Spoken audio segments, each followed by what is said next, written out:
عید کا دن، جمعہ کے دن ہونا، کیا یہ نحوست کی علامت ہے؟ یاد رکھیے گا یہ سب عوامی باتیں۔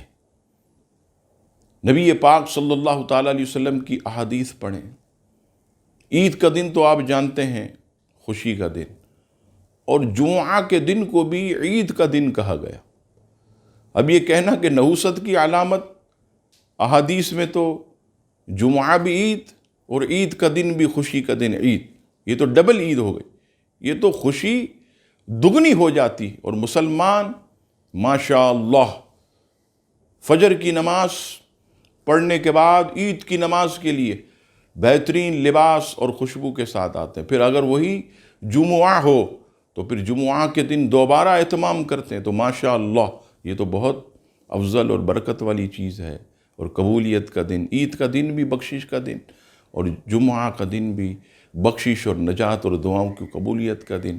تو ادھر سے بھی لطف و کرم، ادھر سے بھی لطف و کرم، دونوں طرف سے مولا کا جب لطف و کرم ہوگا تو بندے کے لیے امان ہی امان ہوگی۔ اللہ تبارک و تعالیٰ میں ایسی خوشیاں بار بار نصیب فرمائے۔